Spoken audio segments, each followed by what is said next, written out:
My colleague, my esteemed colleague, Neville Agnew, is the Senior Principal Project Specialist at the GCI. He joined the GCI in the auspicious year of 1988, right? And he doesn't only work in China. The whole time we were working on these projects, he was, among other places, going back and forth to Egypt and to other continents as well. So he has quite an impressive international range as far as his projects. But today, of course, he's going to talk about Dunhuang. Neville?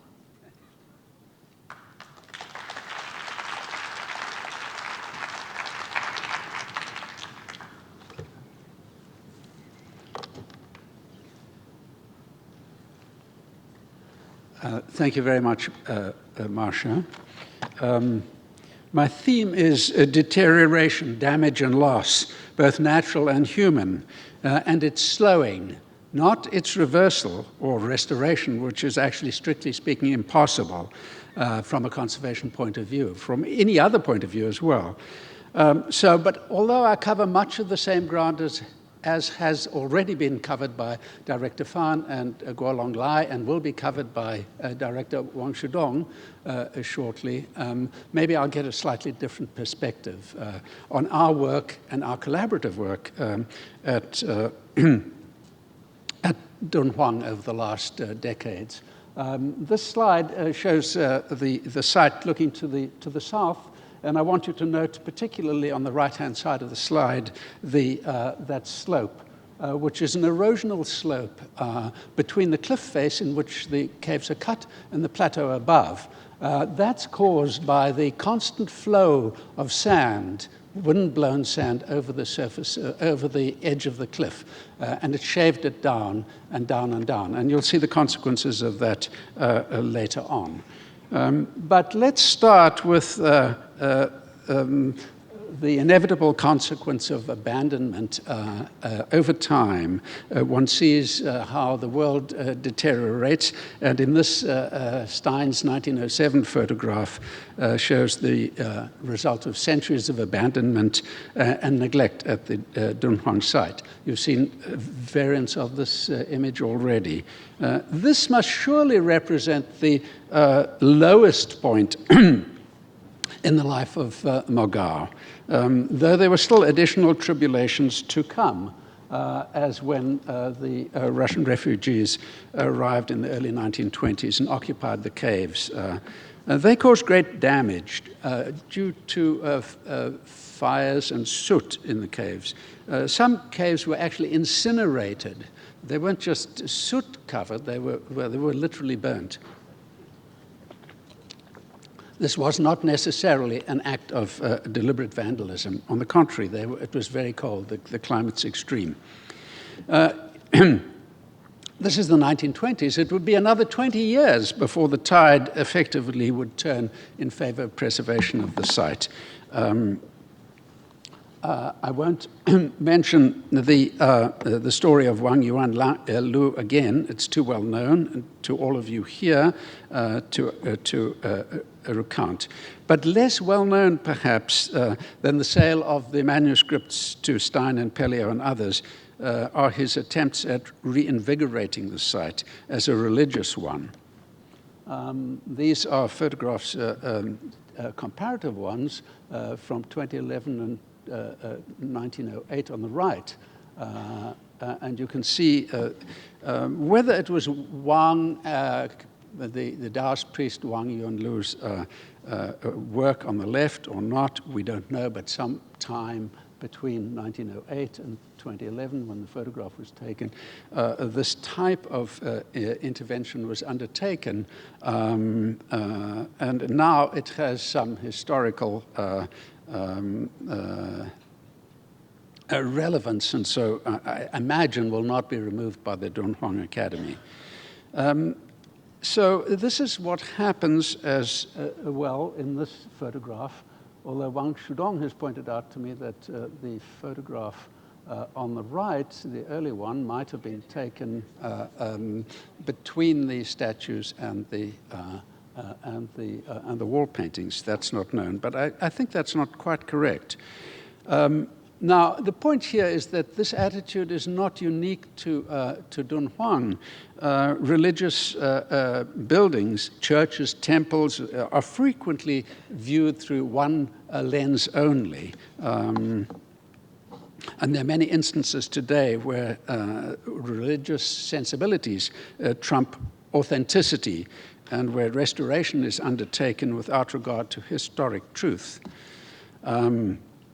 So this is not at all unique or indeed surprising. And so the priest Wang Yuanlu has got some ambivalence in many respects. He discovered the library cave. He sold the documents. He did restoration, so-called. And so he has a sort of schizophrenic element to his work there. What is sure that his name will live in the annals of the history of Dunhuang forever, as long as the site survives. But continuing the parade of persecution of Mogao after almost all the depredations of the period up to 1920, we still have the instance of the infamous Langdon Warner, whom Lai Guolong mentioned in some detail. This image is faithfully replicated in the cave replica on the plaza here in Cave 320, the third of the cave replicas that we have. In fact, this photograph is taken from the replica, not from the original, but it does show where the wall paintings were lifted. This you could see almost as the last of the predations on Mogao. In fact, the deputy director of the Dunhuang Academy, Luo Huaqing, has written of an interesting example from the mid-1930s. I think now that represents the very last attempt at removal of material from the site. This was published in the International Dunhuang Project newsletter by Susan Whitfield. And it accounts, speaking from memory, in mid-1930s, a Western journalist visiting Dunhuang attempted to make off with, I think, a small statue, and he was noticed, and he was relieved of his illegal plunder and taken away under close escort. So that really is the brief story of how the very nadir of Dunhuang bottomed out in the mid-1930s. But apart from human damage to the site, we also have the damage from nature. What has been called the reign of nature, R-E-I-G-N. There's also the reign, R-A-I-N of nature, but the reign of nature is the overriding deteriorative consequence of all things following time's arrow and deteriorating. This slide is the visual evidence of the consequence of the first slide I showed with that erosional slope. Upper tier caves sometimes had their, as in this case, the ceilings eroded through and collapsed.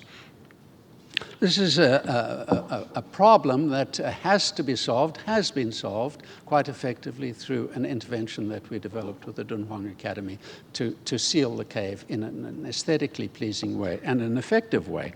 This one, unfortunately, is not effective. As you can see, attempts were not effective at all. The other is the reign of nature with an R and the flood that, this is from a recent flood. There were 2 consecutive years, a few years ago, in which raging floods tore through the site. Fortunately, the Dunhuang Academy has taken care to channelize the Dachuan River. And now that ancient threat to the site, which flooded many of the base level, lowest tier caves at Dunhuang, has now been brought under control. Apparently, I have not witnessed it myself, but Wang Xudong has told me that in the middle of the night, within a few hours, the river can rise 15 feet. In fact, overwhelming the bridge, washing away the roads and so on. If you go to the immersive experience part of our current exhibition, outside the 3D representation of Cave 45, you can actually see footage taken in very recent years of the flood, and you can get a sense of the enormous impact it has had on the site. But another part of the reign of nature's terror on a site is earthquake. It's the sleeping dragon. I like to think of it as the sleeping dragon at Mogao. It's not a benevolent Chinese dragon, but a demonic monster. If you look at the red arrow, that represents the site. The dark patch going from it is the double fault line that defines the Sunway Mountains. This is a major tectonic fault. So what we're looking at is the enormous potential impact for damage to the site from earthquake in the future. We're always between two earthquakes, the last one and the one to come, as people in Los Angeles and California know. So it might be a priority for the Dunhuang Academy to map all of the detachment between the painted plaster and the rock body and start to intervene through grouting. From the scale of the site to the scale of the wall paintings, one can see pigment change. Again, this is represented in the replica caves on the plaza here. But others are, of course, and I won't show illustrations, salt corrosion, detachment of the plaster, and so on.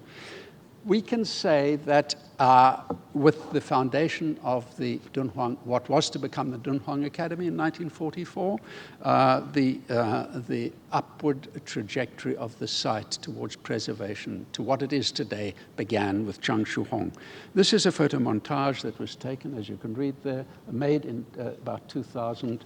We have the three directors, Changshu Hong there, and Duan Wenjie there, and Director Fan as a younger woman with a flashlight illuminating the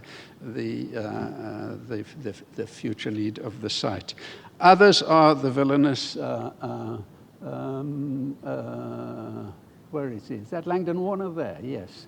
And others, and Wang Yuan Lu. So it's a wonderful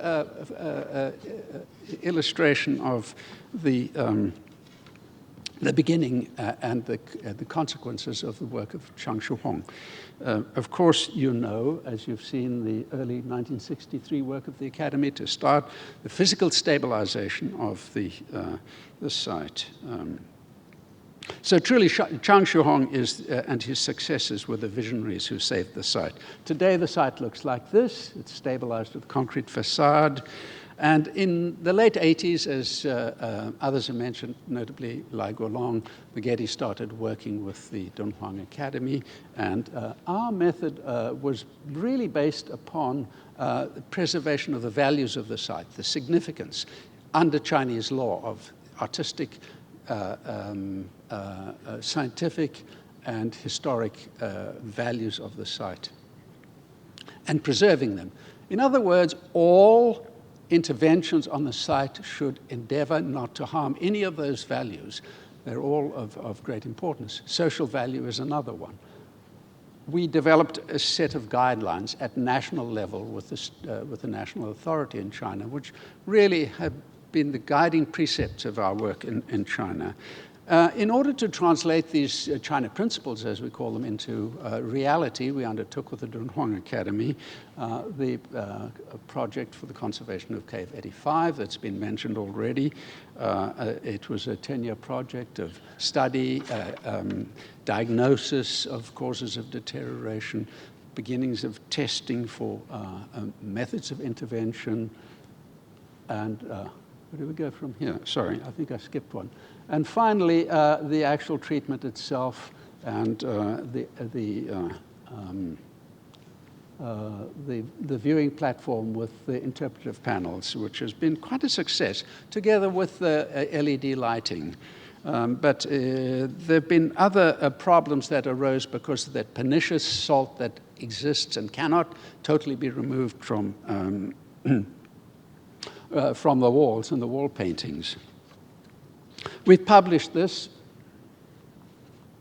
in our work. You might recognize the image there. It's very close to, if not the same, as the iconic image for the exhibition.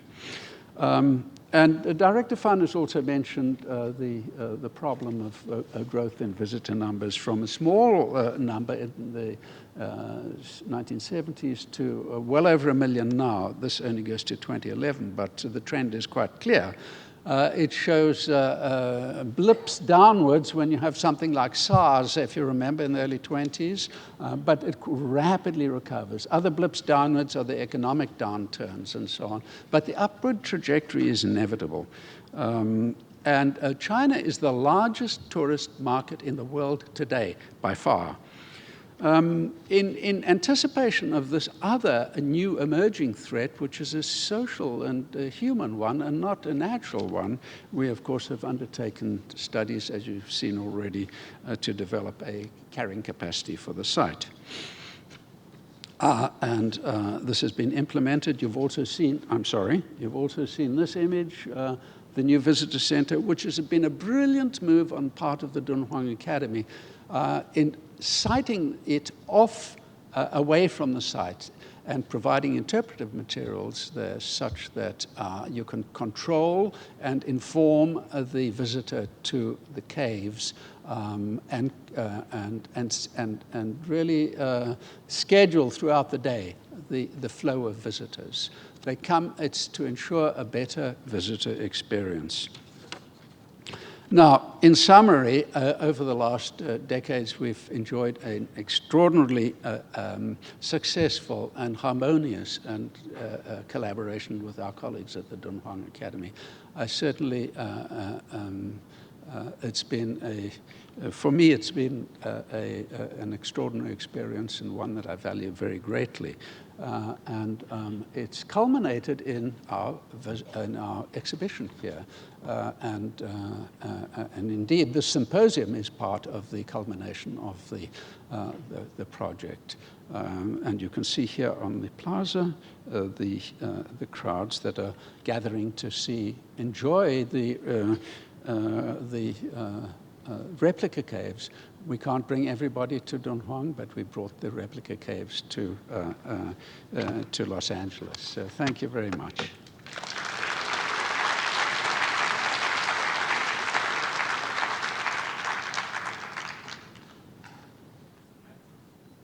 Our next speaker, Susan Whitfield, is currently in residence as a Getty Scholar here in Los Angeles, but when she's done being a Getty Scholar, she's going to go back to London, and she's the curator of the Central Asian manuscripts at the British Library, and of course helped us loan the Diamond Sutra for the exhibition.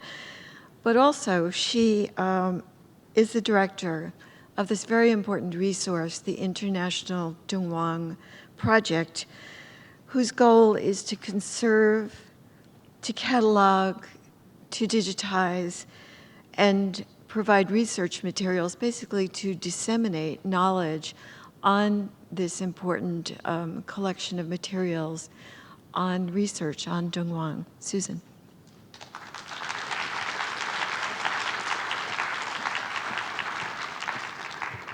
Thank you very much, Martha and Neville, GCI, GRI, for inviting me, and of course to Director Fan of the Dunhuang Academy for enabling our work over the past 30 years.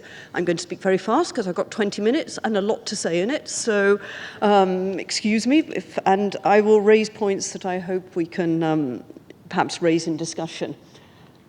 Okay, so today we've been hearing lots about the conservation, the artistic setting of the caves, the geographical setting, cultural setting, and the religious setting.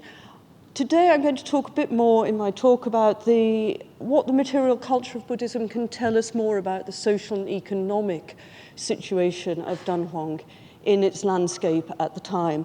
I'm not going to talk so much about piety, which was a very important drive for enabling the caves to be created in the first place, but I'm going to talk more about profit, which was equally important in enabling their building.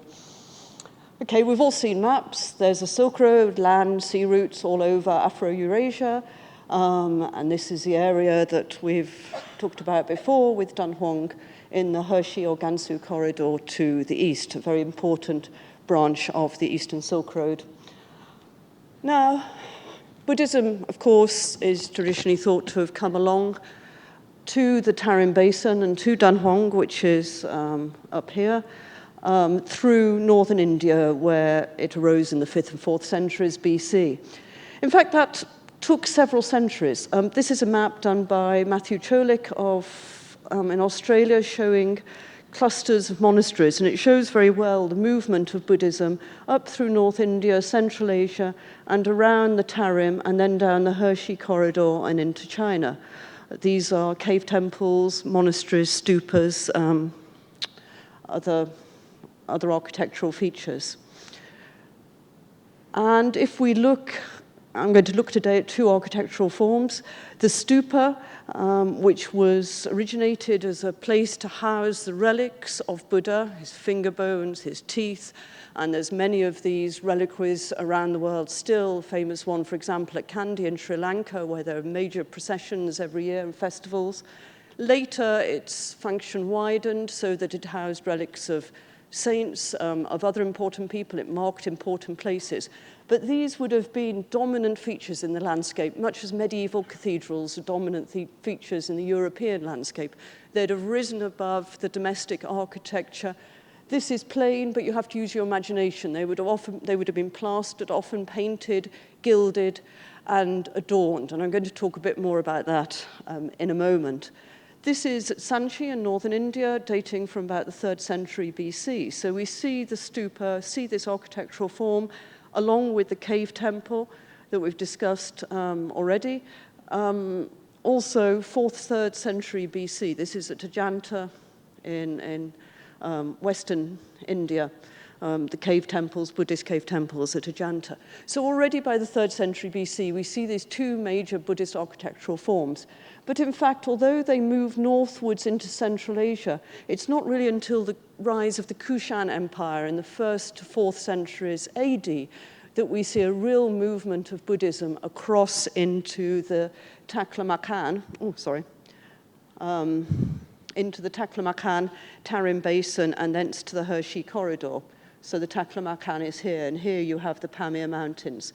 So the Kushan, whose ruling elite probably came from Dunhuang several centuries before, they'd been pushed west by the Xiongnu, the Huns. They set up big empire in Central Asia, unifying and making stable this whole mountainous area for the first time, and thus really enabling monks and merchants and others, diplomats and military men, to travel across safely. And this was really seen as the rise of the sort of crux of the Silk Road, when you get a significant rise in mercantile activity, both north-south and east-west, along this Central Asian heartland. Now, this is also when we see Buddhism coming into this area, and that's not coincidental. We know from lots and lots of sources and lots of evidence that Buddhism had a very symbiotic relationship with trade. Buddhist monks in their proselytizing often joined trade missions so that they could travel, they could get support, logistical support, monetary support, patronage to travel to foreign lands. Those merchants then would often introduce them to local rulers, to elites in the places they ended up in, and then they would get more money and support to establish monasteries, establish temples, build cave temples, build stupas, and buildings like this. We know little about the movement of Buddhism into the Tarim, but it did happen at this time. So we see, for example, the stupa develops over this time. And by the Kushan period, this is a stupa in the Swat Valley in what is now Pakistan, but was part of the Kushan Empire, you see it's a much more complicated form. It has bases with stairways and a much more elongated dome. And we see exactly the same form appearing across the Pamir in the Tarim. This is at Subashi, about the same period, 3rd, 4th century, on the northern branch of the Silk Road, just to the northwest of Dunhuang, near Turfan. And you can see the same stupa form. So it's becoming more complex, higher verticalization of religious structures. They stand out more in the environments that they reach further to the skies. And this is not coincidence. There was obviously, I'm only showing one example here, but I could show 30, 40. There was obviously constant interaction between the Central Asian Kushans and the Tarim, because we see the same architectural changes taking place in both regions. Architecture is complex. You can't, I should just say something about cave temples. The cave temple also moved from India into Central Asia. These are at Tajikistan on the Afghan border in the Wakhan corridor. You can see the caves up there, Buddhist cave temples, and then Kizil on the northern Silk Road, again northwest of Dunhuang in the Tarim. All the way along, as the previous speaker mentioned, we get rock cut cave temples, and then of course at Dunhuang, and they go into China. Now, just to talk a bit about architecture very, very briefly. Architecture is a complex form. You can't put it in your pocket like you can a Buddhist scroll and carry it to a new place where it's found. So material culture requires a level of complexity to transfer architectural forms. These were completely new forms to the Tarim. Nothing like this had been built before. So we have to ask how they got there, how they were built, who enabled the patronage, who enabled the architectural drawings for these massive, and they are massive, monuments to Buddhism to be built. This is at Rawak on the southern Silk Road at a place called Khotan, which we've already heard quite a lot about. Sorry, I just need to keep an eye on my iPhone because I don't wear a watch, so I can keep an eye on the time. And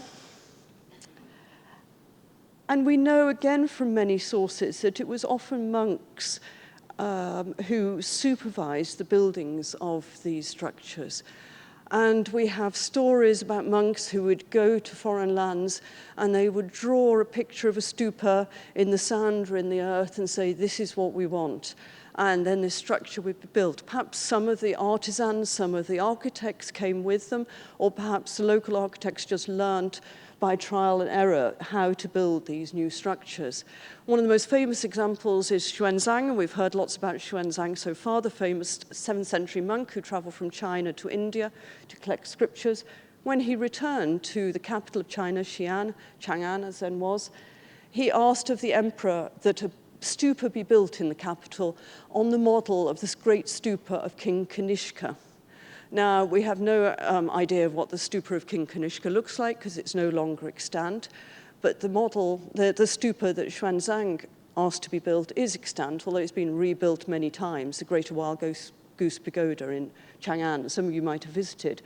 But he came along and he probably drew a plan and said, this is what I want. And the local builders tried to build it. They weren't very successful because within a few years it was falling down and then it had to be rebuilt and then it suffered an earthquake, lots of those, and then it had to be rebuilt and so on and so forth. But we can see something of the complexity. And the complexity is not just in the architecture, of course. These are expensive structures. You can't just put up a structure like this easily. It costs a lot of money, a lot of organization. You need patronage, and you need a community there to support it and to worship at it. Because these weren't isolated buildings. Now Rawak's in the middle of a desert, but it would have been the middle of a thriving temple. And there would have been visitors there. And the visitors, the temple authorities are a bit like the Dunhuang Academy today. They'd have had to manage the visitors. They'd have had to manage the donations that the visitors gave.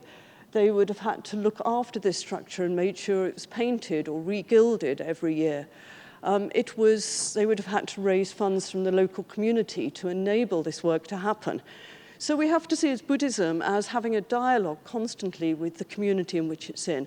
And it's sometimes quite difficult to see that when you go and visit these structures that are wonderfully now in the middle of the desert and there's nothing around. It's rather romantic, but of course they would have once been very, very bustling places. Rock cut temples too. Again, we have to use our imagination. They would have had freestanding structures in front, like eaves, to make them look like freestanding cave temples. They were meant to look like freestanding buildings. The ones in India were often rock cut, and they had rock fronts and wooden eaves at the front, or sometimes stone eaves.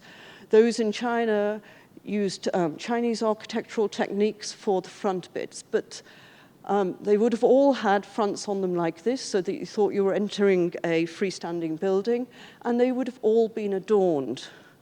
The banners that we find in the Dunhuang caves were used for processions, but many of them would have adorned the cave temples. So they would have been colorful, fully adorned places.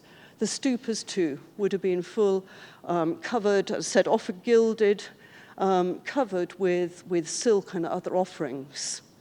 We have, well, I should say, of course, many of the offerings that, like the silk that was used for these cave temples and stupas, has long, long disappeared. It's ephemeral. We have to remember there would have also been offerings of incense, of other objects of food, and those are all ephemeral, so we have very few left. This is one piece that might have been originally a piece of silk woven especially to be placed on a stupa, and I can talk about it in more detail later. I haven't got time now. We have a few little textual sources to give us an idea of the scale of this. So, for example, another Chinese monk who traveled to India in the 6th century has written that there were colored canopies and banners hung over the stupas in the tens of thousands. Of more, half of these originated from the Wei. The Wei was a century before. So you can imagine one of these stupas with all these colored canopies with pieces of silk like this in layers and layers and layers on top of it. And it would have disintegrated, blown away, and been lost. But this would have been millions of meters of silk over these centuries for all these hundreds of stupas, if not thousands of stupas in this region. So we're talking about a lot of material. That doesn't come free. People have to buy it. It has to be produced. There has to be a trade in that. Similarly, for the objects that we used for the worship, for the foundation of the stupas and cave temples and at their worship. As I said, the stupas were reliquaries, and inside the heart of the stupa was a chamber, relic chamber, and this is one from Afghanistan from the 1st, 2nd century, a small relic box, casket in crystal and gold, which would have held some of those relics. Unfortunately, as you can see from the hole in the top of this stupa, this is Endera and the southern Tarim, they've all been stolen. So we have very few of these to give us a full story. We have one very famous example from China, from a temple called Fan Jinshi, just near Xi'an, the capital, and you get some idea of the richness, little sort of, the smallest casket, it's like Russian dolls, all fitting inside each other, and the smallest casket would have held what were 3 sections of the finger bone of the Buddha. We know about them from historical sources and the great processions that happened every year. And then they were placed inside each other, and each casket was covered in wonderful silk, and there were lots of other offerings in there. And, of course, silk and other rich materials were used for the manuscripts. Famous picture of Paul Pelliot inside the cave with what looks like a candle, which always sends shivers up my spine, had it fallen over. You see the manuscripts are wrapped. Here, there's several scrolls inside a wrapper, and this is a sutra wrapper, often made of silk, sometimes of hemp and other things, but they'd have all been wrapped inside these sometimes very expensive items. They would have all originally had silk ties like this, braided silk ties. There's still quite a few left, but the vast majority have long been disappeared. And then, of course, there were other materials such as the dyes and pigments. This piece is in the exhibition, so I won't speak about it, but it dyed with indigo and written with gold ink. But more importantly, of course, the cave temples from Ajanta onwards were painted floor to ceiling, as we've seen. This is Ajanta, and you can just about see traces of the paintings that would have covered the whole area. When we go to a place like this, again, it's often very difficult to visualize, and this is an artist's reproduction of a medieval cathedral, what it looks like today and what it would have looked like in medieval times, a lot covered with paintings and much brighter. Of course, at Dunhuang, we fortunately still have the paintings extant in many cases, so we get an idea of the richness, the visual richness of this. But behind this visual richness lies a lot of effort, a lot of complexity. Sarah Fraser has talked a lot about and written a lot about the complexity of the workshops, the artists' workshops done to build these things. But in 1936, after the caves were first discovered and there was some preliminary analysis done on them, the conservation scientist Getty said that the range of mineral pigments is vast, and it's only by far-reaching trade intercourse that these can be assembled at any one place. At that point, he was just looking at mineral pigments. Thanks to the work of the GCI and Cave 85 and other people, we know that there were lots of organic colorants as well. So there was a great range of colors, pigments and organic colorants used for the cave paintings, used for dyeing the manuscripts, as well as all these silks, precious materials to put in the relic chambers. These didn't just appear by themselves, and they were needed in large numbers. Again, Langdon Warner, and I'll put him in a slightly better light here because he was a scholar and historian. After this initial thing, he said our next task, the initial work on the pigments, would be to determine the source of these minerals and plants. If some of them are to be found locally, we must determine whether others came from Central Asia or India or China, and then where the manufacture was undertaken and whether they came in a raw or already prepared state. Now, I'm very pleased that the Getty Research Institute has given me a grant for 3 months, so I'm able to carry forward this work, which hasn't yet been started really since 1938, and to start to look at these supply lines and how many pigments were needed, how much, and what they cost and where they came from. So we're just really starting this work, despite the Langdon Warner suggesting it in 1938. So we see three things when we look at the Buddhist caves and the Buddhist stupas throughout the Tarim Basin. We see that there was regular and sustained inter-regional movement of Buddhists and others transmitting artistic and architectural styles. We see regular and sustained inter-regional movement of goods used for building, decoration, and worship at these places. And we see that there has to be surplus wealth locally to enable this work, considerable surplus wealth. This has never been quantified. We might never be able to quantify the amount of trade. But I think what we can see is, by principle of Occam's razor, that trade is the one thing that will enable all these three points here. And so, again, in the Tarim, we see Buddhism being very symbiotically related to the merchants who are traveling, to the local systems of patronage, to the wealth that was brought in by this long-distance trade in luxury goods. And without all that, we would have no Dunhuang today. So although we look at it, and of course it was built with great piety by the monks of the time, we also have to remember, as in all our endeavors here at the GCI, GRI, and Dunhuang Academy, that funding is necessary for all our work. And to think back, put ourselves in the position of these monks years and years ago as they were endeavoring to find the funding to enable the building and creation of these wonderful masterpieces. Thank you.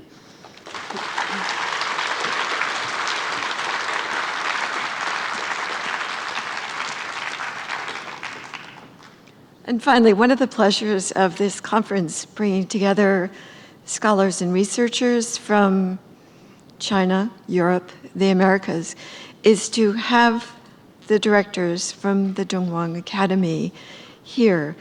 And our present speaker is Wang Xudong, who was just appointed director of the Dunhuang Academy in 2015. Before that, he was director of the Conservation Institute there, and also assistant director of the Academy. Please welcome Wang Xudong.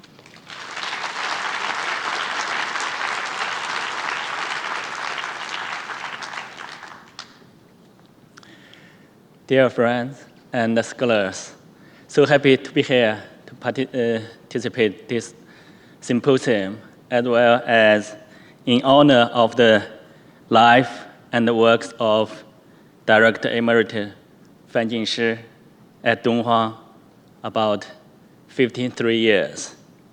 I really appreciate GCI and GRI and UCLA organized a series of academic events. Thank you, all of you, to be here to share with us on Dunhuang. Today, I just focused on the conservation, research, and dissemination of Dunhuang.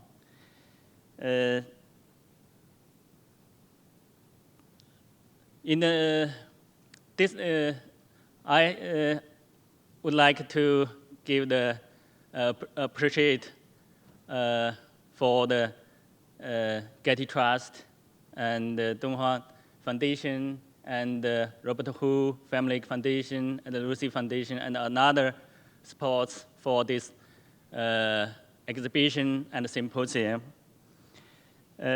Just now,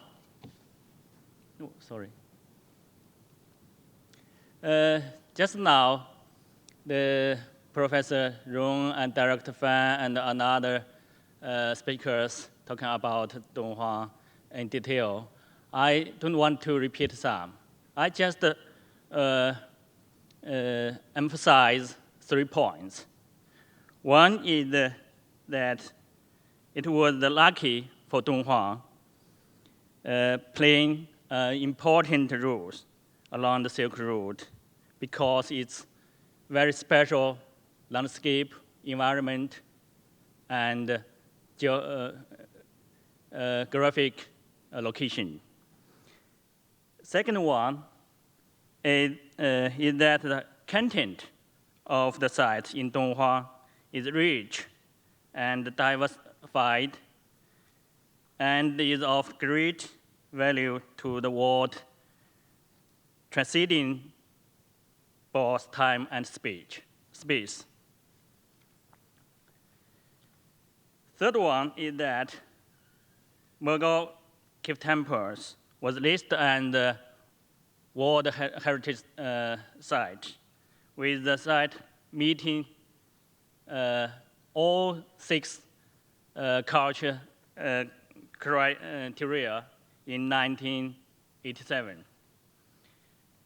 You can see that there are 735 caves on the cliff along the 1,700 meters, and 492 caves decorated by wall paintings and statues. You can see the many wall paintings and the structures and statues, especially in the manuscripts from the cave library.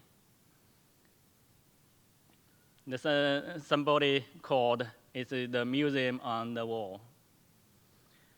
After discovery of the cave library and before 1944, the government had not paid more attention to the Dunhuang and Dunhuang caves. It's so bad and stupid. So many most of manuscripts and artifacts from library, cave, even wall paintings and statues from caves take away for the another countries. As you know, the by Stein, Pilot, Warner, and Ossenberg, and another explorer and archaeologist.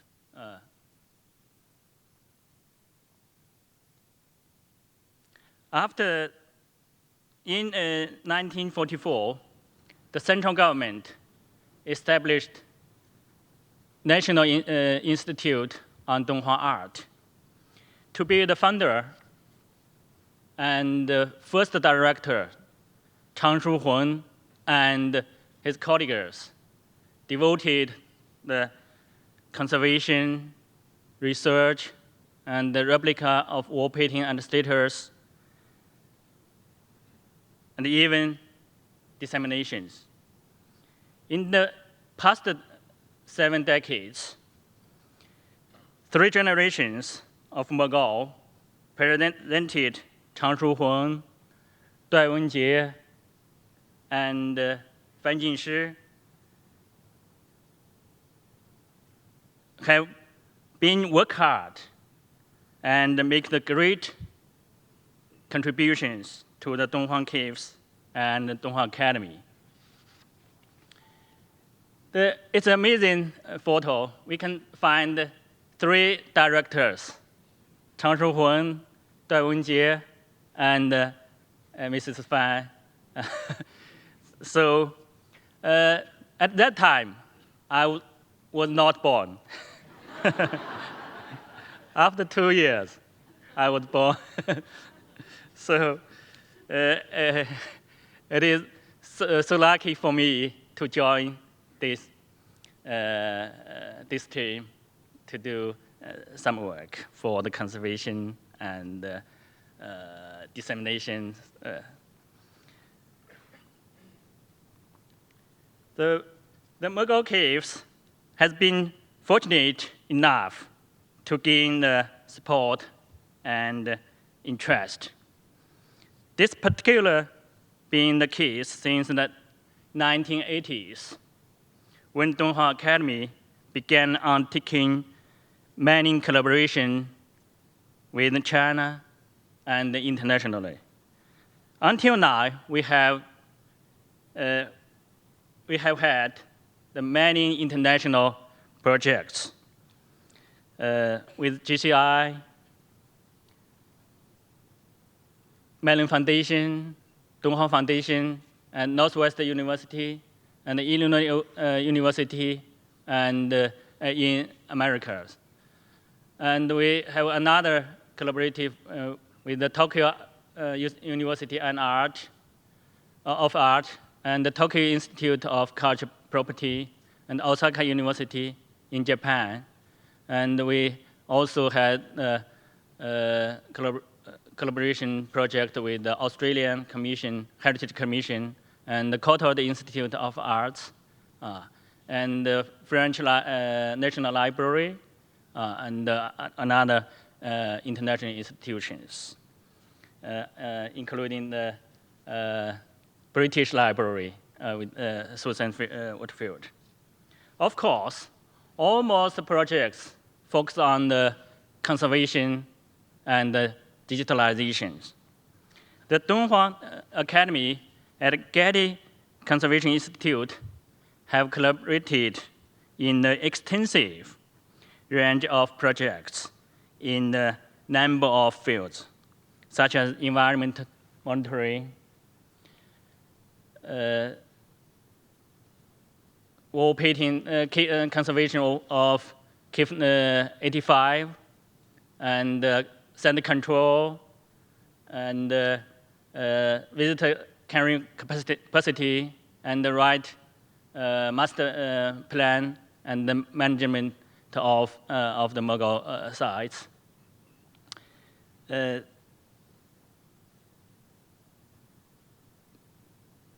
And GCI not only work with us, but also very friendly introduce some international institutes and experts join us to do the management of site and education training with the Australian and Keynote Institute, as well as the Lanzhou University, Peking University, and Northwestern University in China. This collaboration has now been recognized as the model for the international collaboration by the Chinese government.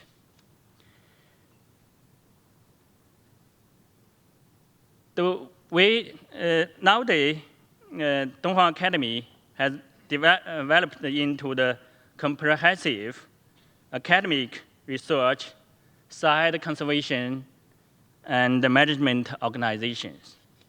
Also is the National Center for Conservation of Wall Painting and Earthen Sites. So we not only do the conservation and the management work at Mogao, but also have another sites to do the conservation work, including Tibet, Xinjiang, Inner Mongolia, Ningxia, Shanxi, Hebei, and another province. Digital Dunhuang project is our important tasks, supporting the government and the Mellon Foundation and Dunhuang Foundation, as well as the Zhejiang University, Wuhan University, and Northwestern University before. So,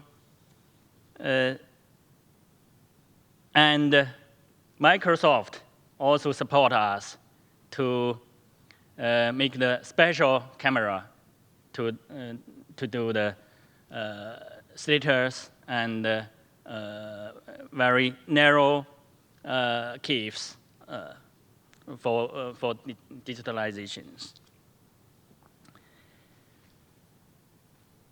Nowadays, more and more visitors come to Dunhuang. And you can see it in 1979, just 20,000 per year. In 2014, just 800,000. Last year, the 1,115,000 visitors came to Dunhuang. This is so big challenges. So how to seek the balance between the conservation and tourism has been one of the important tasks of Dunhuang Academy in the past years. This center is a very useful solution. Just now, Director Fan mentioned it in detail. This is an idea from her. Next, I would like to focus on the future. In the future, based on the foundation laid by the predecessors for the study and the preservation of Dunhuang caves, Dunhuang Academy will further remain and expand domestic and international collaboration efforts. And with the broad mind and vision, push the conservation, Dunhuang studies, and the promotion, dissemination to higher level. Conservation and Mogao site is gradually making a transition from the emergency conservation to the preventive conservation phase, based on the risk monitoring and control system.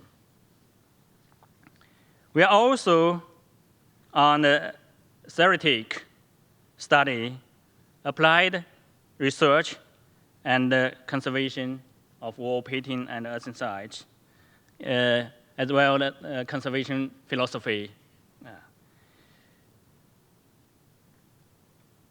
GCI would like to continue collaboration with us for the development the more program. In addition, we are celebrating the digitalization project. This is very important for us, for the another scholars, for the public. We would like to finish the very important caves in the next 10 days.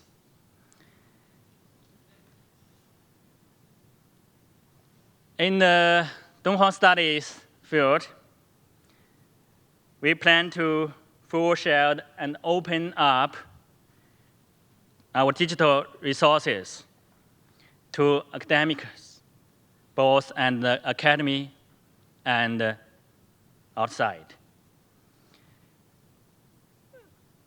So we will take a positive and proactive position to attracting academics from both China and abroad, with a special focus on young scholars.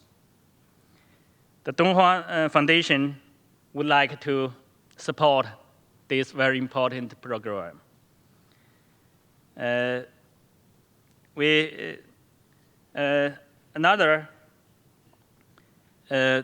should create some programs to carry out the interdisciplinary research of Dunhuang and the Dunhuang caves. It will make an important contribution to the culture exchange between the different regions, different ethnic group, and different religions, as well as the development and coexistence of the world's culture diversity.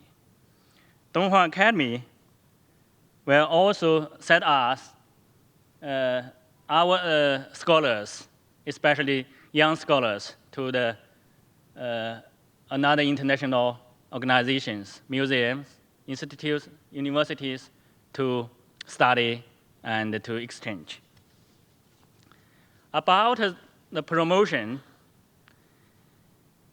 of Dunhuang, we will take advantage of the resource based on several generations, several scholars from Dunhuang Academy's study to disseminate this very important culture and art. Firstly, the management of visitors at site should be perfected on the principle and the notions of responsible culture tourism. Secondly, the Academy has an outreach program where we send Dunhuang art into campus and high school, universities, and communities. We will also work with our international partners in organizing the international tour exhibitions. Thirdly, we will keep up with the development of the internet to share and enjoy Dunhuang art online. You can go to the website www.dunhuang.cn to see the very high reservation and very wonderful 30 caves. You can remember this website. In the future, the Dunhuang Academy see both opportunities and challenges. We will continue to seek support and assistance. We hope that after 10 to 14 years, the Dunhuang Academy will become the international platform dedicated to the research and the conservation of Dunhuang, even Silk Road. Let us watch Dunhuang together for the future generations. Welcome all our friends here, visit Dunhuang in the future. Thank you.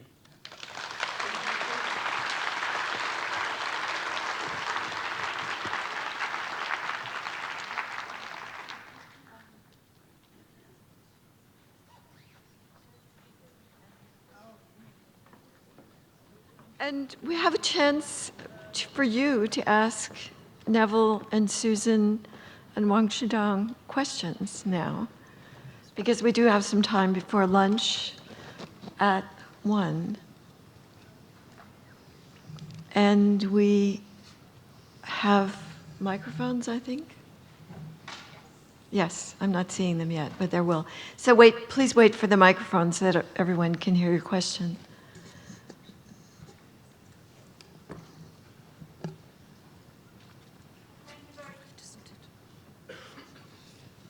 Yeah, please. Can you hear me? Yes. Please go ahead. Yeah. Thank you very much. I'm interested as an architect about the decisions that were made at the site, what I'm gathering in about the 1960s for the protection of the fronts of the caves, for the reconstruction of what Susan Whitfield described as the buildings through which you went to go into the caves. I haven't been to Dunhuang, but I have been to the caves outside of Datong and was quite surprised a couple of years ago to see new fronts being built there, which were highly decorative and elaborate, kind of temple, seemed rather fanciful Chinese temple frontages. And I was quite impressed and delighted to see that at Dunhuang, the frontages which were built in the 60s were in fact quite simple and quite identifiably new, so that the focus was on the one temple frontage which seems to have been reconstructed for something earlier, and then the rest are quite simple and plain. So I wonder if anyone from the panel is able to enlighten me about whether that was a deliberate approach to the architectural treatment of the front of the entrances of the caves. Thank you.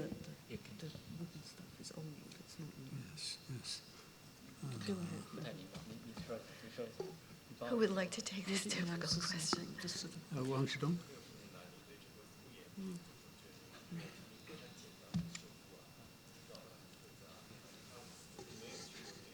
While Wang Xudong is getting ready to answer, I'll interject my comment. The facades on the temple fronts at Mogao are not new. They're old. In fact, although some have been rebuilt in the 20th century, but there's no new construction there, unlike Yonggang, where they have, in fact, built new facades. It is a very good question. Yeah, in 1960s, the central government supported Dunhuang Academy to do the reinforcement of the cliff. But nobody knew how to do it.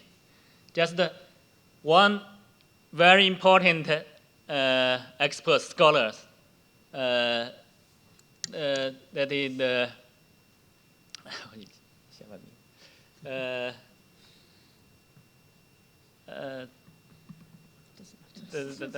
yes, let them see. So, no, the very, very important.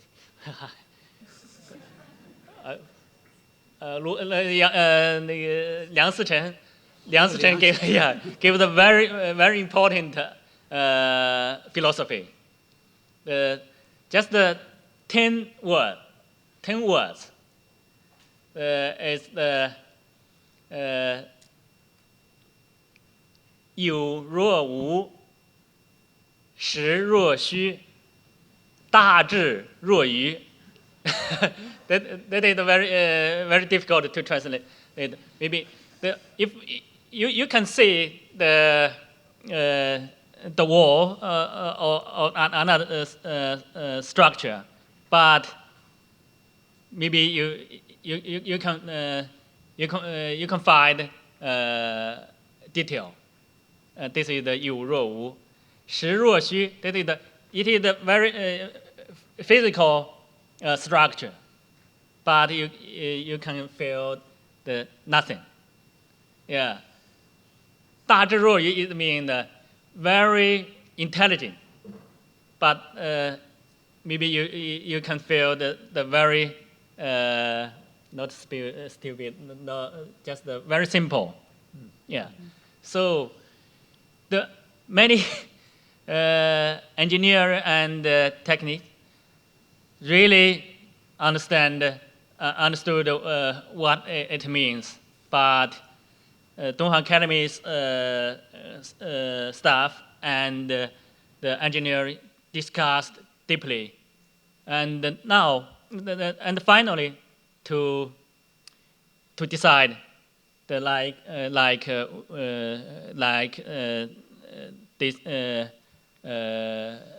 this nowadays. If you go to the Mogao, I can interpret about this for you. Yeah. Here's one. Right here in the center. In the middle.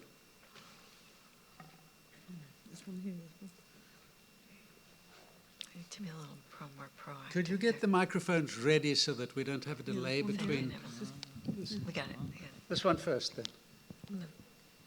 And then in the middle. If I'm not mistaken, from the library cave, right now there's only about 300 scrolls left.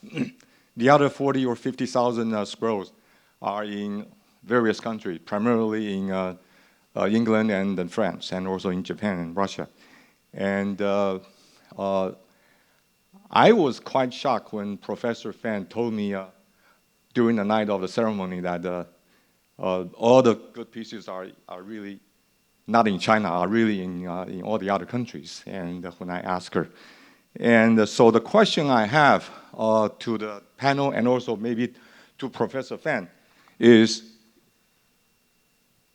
there an urgent need to really digitize all the collections in the various institutes, especially in France and also in England, so that that can be shared universally with others, probably especially with the Chinese people, and also what can be done to really speed up that process, because Dunhuang Academy has done a great job in the last couple of years to really do that, and I haven't really seen much being done in France and England and other countries. Maybe I'm wrong. Thank you. Okay, thank you for that question, because it very nicely allows me to talk about IDP, which is an international project which involves the Dunhuang Academy, the National Library of China, that has over 10,000 scrolls from Dunhuang as well in Beijing, the Bibliothèque Nationale, the Musée Guimet, the Hermitage and Institute of Oriental Studies in St. Petersburg, and the British Library and the British Museum, as well as Japanese colleagues and Korean colleagues. And since 1994, when we established the project, we've been digitizing manuscripts. We have to conserve them first. It takes a long time to digitize them because they have to be treated very carefully. But in terms of Dunhuang material, we're not just doing Dunhuang, we're doing all the Central Asian material. In terms of Dunhuang material, we're about 60% there. Now, I'm just doing a project proposal for finishing the Dunhuang material, and that's from all the collections. France has digitized all its material at the Bibliothèque Nationale. I should say. Dunhuang Academy has done all the material in the Dunhuang Academy. In England, we've done about 2/3. In Russia, there's a certain amount done. National Library China is also less than half, but working very, very hard at this. You ask what can be done to speed, and it's all publicly and freely available. So you can look at all these high-quality images online, idp.bl.uk, and we have multilingual websites in 8 different languages, so you can look at it on idp.nlc.cn, National Library China website in China. You ask what can be done to speed up the process, and I couldn't agree more. We would love to speed up the process. A lot of the manuscripts require some conservation in order to enable them to be digitized. I estimate to finish the material at the British Library, we need 6 conservators and 6 photographers for 6 years, working flat out on this material. So that's what, 660, 72 staff. I fundraise for this work, and I haven't managed yet to fundraise for 72 staff over 6 years, so it doesn't go that fast. But what can be done to speed it up is funding, because that's what we all need as institutions. Our institutions all support us as far as they're able, but to do faster, better work, and to do the conservation required. So yeah, it's all there, and so thank you for asking this question. I should say all the paintings from the Guimet and the British Museum from Dunhuang are also online. A lot of the textiles from Dunhuang, from the Victoria and Albert Museum, also online, and we work very closely with Jiaofeng in Hangzhou on the Silk Road textiles. So there's a wealth of material, all freely available, so please do look at it. Thank you. Okay. Well, Can you hear by me the way, okay? that's an appeal for money, too. Well, it's just like the Silk Road, it's money. Well, I was going to ask something a little bit similar but slightly different. But first, I just wanted to say, as a private individual, having visited Dunhuang, all the caves will blow you away. But the ones that blow you away the most are the ones that have been conserved so fantastically by the staff at the academy. And it's hard to express the difference between the caves. They just look brighter, they're more exciting to visit. And so my question is really about, again, how can we speed up what is a huge project? You talked about hundreds of caves that need to be conserved. And how are you going to train the numbers of staff? How are you going to make this process finite? Because it could almost be like, as we say in England, painting the fourth bridge, an infinite process. So how are you going to speed that up? How are you going to achieve the conservation of all those hundreds of caves? Let me try that, and then you can. I think we're all anxious to see the caves conserved. It's not necessarily only a question of funding, but it's a question of skills and ability to be able to implement the work.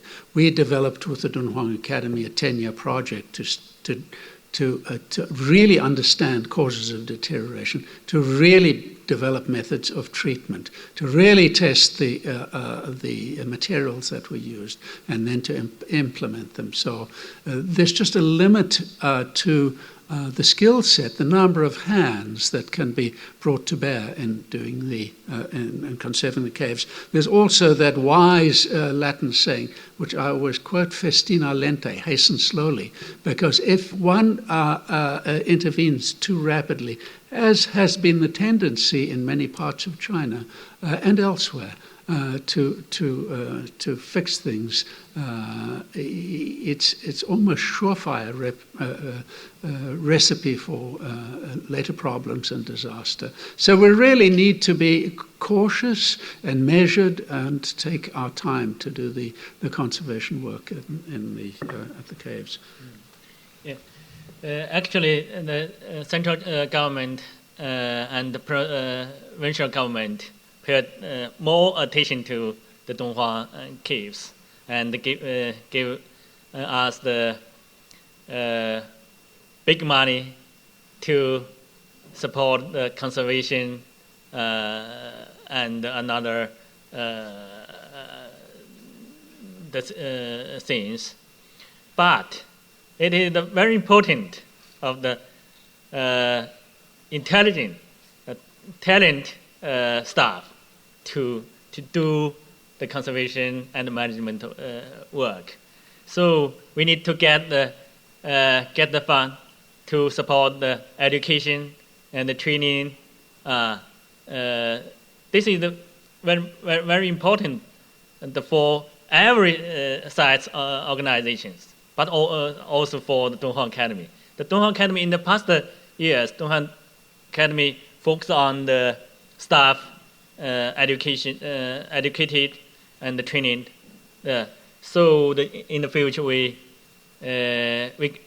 like to continue this. As you know, many caves has a different technique and different deteriorations. So if we want to do the conservation work, we need to carry out the many steps: the environment monitoring, condition survey, and scientific analysis, and material evaluation, and so on. So that is very, very hard work to be done. Yeah, thank you. Christina.